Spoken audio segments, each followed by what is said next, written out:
I'm sure you've probably heard some variant of this story at least once. Once upon a time, there was a race car driver that nearly pulled a big upset in a big race, until the reigning series champion ended that dream. The exact car raced again, just for the car to get crashed, which resulted in the racer of the car, the same racer in the near upset, getting injured.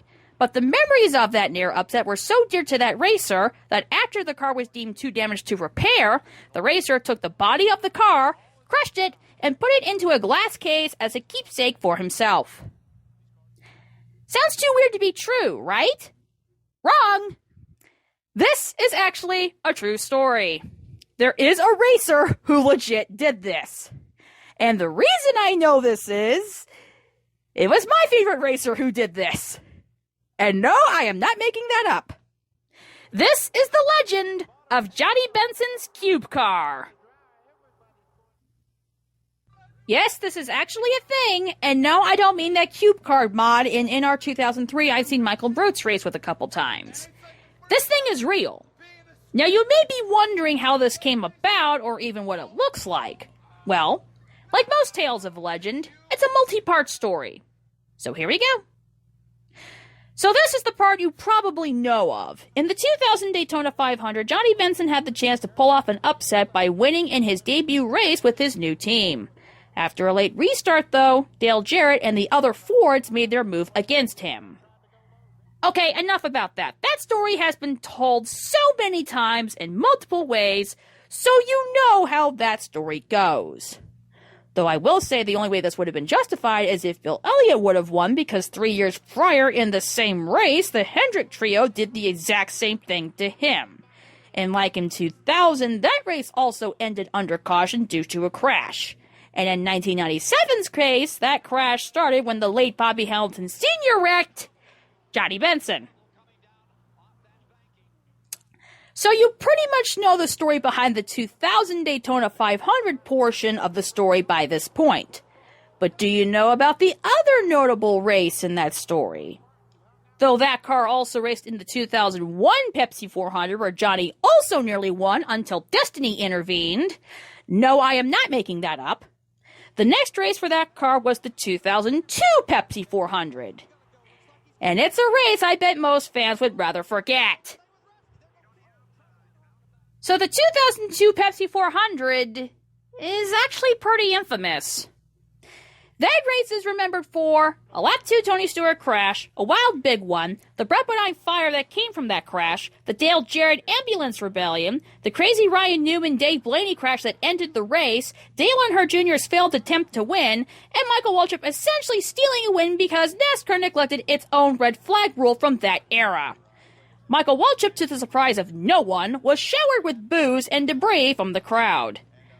Now, you're probably thinking Dale Jr. not winning is the reason this race wasn't received well. Well, no, there were actually a couple other reasons.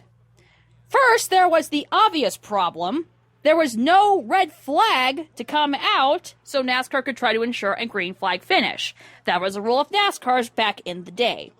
Honestly, I think most of the reaction came from that, let alone Michael Waltrip winning. Because in addition to that, there was another reason I believe that this was not received well, especially Michael Waltrip winning. And the reason goes back to very early in the race. And this is where Johnny Benson comes in. After the lap 2 Tony Stewart crash, the second caution of the event was on lap 10. Johnny had crashed hard going into turn 3, and his car stopped in the grass in turn 3. When Johnny got out of the car, he needed to catch his breath. As he was walking towards the ambulance, it was obvious that he was injured. Now, earlier that year, Johnny was injured at Richmond by Brian Vickers, suffering 3 broken ribs. Well, in this incident at Daytona, the same thing happened. Johnny suffered 3 broken ribs. Completely different ribs at that, and no, I am not making that up. Oh, and here's the best part. Guess who injured him? Let's see if Darrell Waltrip can figure it out. Yeah, they're coming down the back here. There's Benson right there in the 10 car. He moved up.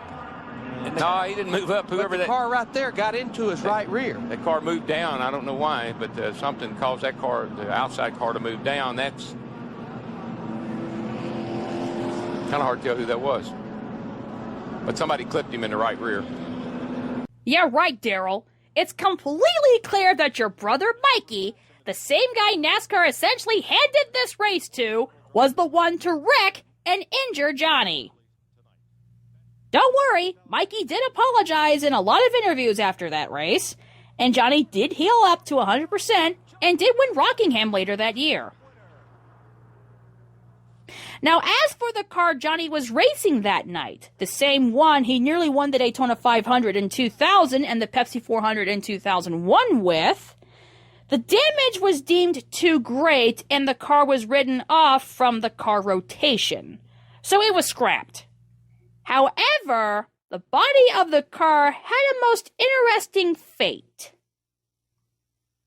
So if you're familiar with the Under the Sheet Metal series from NASCAR Man and Brock Beard, you may have heard this referenced at the end of episode 2, because there is actually a tad bit more to the story of that car than what I referenced so far. Here is Brock Beard's story as mentioned in episode 2 of Under the Sheet Metal. But out of all the stories where old race cars end up, one of the best was a car that almost won the Daytona 500. When Dale Jarrett won in 2000, he crushed the underdog dreams of Johnny Benson Jr. Driving a nearly unsponsored Pontiac for Tyler Jett Motorsports, Benson led 39 laps in Tyler Jett chassis number 18. On a restart with 4 laps to go, Jarrett passed Benson, and Johnny dropped to finish 12th. The car was used again at Talladega in April, Daytona in July, and Talladega again in the fall. In the 2001 Daytona 500, Benson drove the car but was uncompetitive, with a sick engine that let go with less than 20 laps remaining. A 7th place finish at Talladega led into another strong run at Daytona in July. Pit strategy gave him the lead with 10 laps to go. Dale Earnhardt Jr. passed Benson for the lead with 5 to go. And as Earnhardt scored an emotional win, Benson dropped to 13th. The team used a new car for the next 3 superspeedway races, until that one crashed and burned at Talladega in April 2002. So the team returned to their old chassis number 18 for Daytona in July. But on lap 7, Benson collided with his teammate Ken Schrader and was turned hard into the outside wall. Benson broke 3 ribs and missed the next 2 races. The car was destroyed. In 10 races, the chassis had won over $600,000 in prize money. But Johnny didn't want to lose a car that nearly won the Daytona 500, and so in June 2003, he brought the chassis to a junkyard in Statesville, North Carolina, and had it crushed into a cube. Benson brought it back to his home and made a coffee table out of his Pontiac. Well, it shouldn't surprise you that I was the one who actually brought up this in the comments for episode 1, and that gave them the inspiration to tell the story in episode 2. However, a common theme in the comments for episode 2 was the fact that there was no video or photographic evidence of what Johnny's cube car looked like. Until now. You see, in 2005, a show called NASCAR Nation, a show so poorly received that it had 2 incarnations in 1 year and was still canceled at the end of 2005, had visited Johnny in his racing shop in one of their episodes. And guess who recorded that segment? Yep, I did. So now I am going to show you the clip in its entirety. But you want to focus on the very beginning, as that is where the cube car is featured. It was at his house. But we decided to do it at his home away from home, which is right here at his shop. Isn't that true? You spend a lot of time right here in your shop. Probably too much time, but yeah, I probably spend about 40 hours a week here, so a lot of things going on. I mean, we got some machinery, got a mill, got a lathe. These cars that I build that are over there, we build everything from the ground up, so it seems like you need all this machinery, otherwise you never get anything done. You've got a lot of machinery, you've got some cars, and you even have a special car over here in a box. Tell us what this is all about. Well, what this is a car that, well, it goes back to Kenny and Mikey on our TV show there. I bought cubed a car at one point in time, so I almost won the Daytona 500 with this car, and then I got wrecked and hurt in it actually, and so we cubed it. It was just one of the cars that we chose to do, and those guys just kind of cubed it and threw it outside. Well, this one here I decided to make a box for it. So I've got all the stuff, got the glass, and it's not light at all. It's not light. It's probably about 900 pounds. I mean, it's the whole chassis, interior, and the body on it. So it's kind of cool. All right, so we have some fantastic cars back here that aren't your typical, I guess, race shop cars. Something you wouldn't really see in a race shop. It's my storage area. We got a 1940 Ford sedan, which is pretty cool. It's got a Chevrolet engine in it, but the rest of it's pretty much original body and all that stuff. Do you still drive this on the street? Neat. Oh, absolutely. Get a lot of looks? Oh, yeah, you get a lot of looks. The kids love riding in the back. There's like plenty of room in the back seat of this thing, so it's pretty cool. And this is my dad's. The vet. Yeah, 1960. I'll tell you what, this thing has been around. We need to redo it. But I was a kid. My dad made me polish the wheels on this thing forever.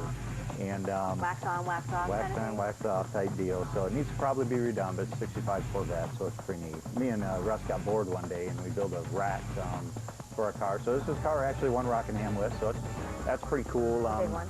Yep, that's a huge deal. And then the middle car is, I won a championship in ASA in '93. That car it's still just the way it come off the racetrack. Still got the engine, the whole deal in that car. And my top one is actually when I won a championship at my home track where I still go up and run. I actually sold that car. It actually bought it back, so the body's a little bit different on it. Here we got a little pipe notcher. So when I build my chassis on this plate behind us, and you stick a pipe in there, you just turn it on, turn it in, it cuts it, so it's kind of a cool deal. It's one of those things I didn't have when I was a kid. You know, so I bought one. My dad didn't have one, so that makes things really nice. He bought one after I left, which I can't believe. So you're basically responsible for building all of your cars. Yep, I definitely build all my own cars from the ground up, so that part's pretty cool. And so you have no one else to blame if it doesn't run good, I have nobody else to blame. But I've been fortunate that I've won in every car that I've built, so that's all but one. I only ran it 3 races, and the guy had to have it worse than I did, so he bought it, but he won a race with it, so I was pretty happy about it. Well, thank you very much for letting us come in here and check out all your cool cars in your shop, and we'll throw it back to you, Vicki, in the studio. So yeah, the Cube car is, in fact, real. Now, there's only one question left, and I'm sure you're probably thinking the same question. Does Johnny still have it? Now, I did say in the comments section to episode 1 of Under the Sheet Metal that he does, to the best of my knowledge. But I said that based on the fact that I don't see literally anyone else doing anything with it. However, in early 2022, there was a confirmed answer to this question when it was brought up during Johnny's interview on the Scene Vault podcast. Did you make a coffee table or something out of that car? I did make a coffee table out of a car, but it was a car that the car that everybody talks about who almost won a Daytona 500. Well, yeah. I'd wrecked that car in the July race a year after that. And at that point in time, Alan Bessick, myself, Kenny Schrader, Michael Waltrip did that Inside Winston Cup Racing show. Both Kenny and Mikey had built, it crushed a car. And they just threw it out in the yard. Okay, got a crushed car. Well, I went and crushed the car, but then I cleaned it up and I got a piece of steel set under, and I glassed it and cased it into a coffee table. I still have it, and so I just like, well, if I'm going to crush this car, we're just going to, there it is, and it's not going to rust and deteriorate out in the weather. So, but it's about 700 pounds. You can't just move it in the house. So you actually have a crushed race car in a glass box. It used to be in my race shop, and I built a new place and moved, and now it's kind of sitting outside under a lean-to. I should get out and clean it up. It's kind of cool. It's just heavy. Yeah. So that is the story of one of the more interesting and unique stories you will ever hear in all of auto racing. There have been race cars with interesting backstories and in multiple ways. But there is only one story of a race car being transformed into a cube. At least that I'm aware of. And now, you have seen irrefutable proof that the legend of Johnny Benson's cube car is, in fact, real.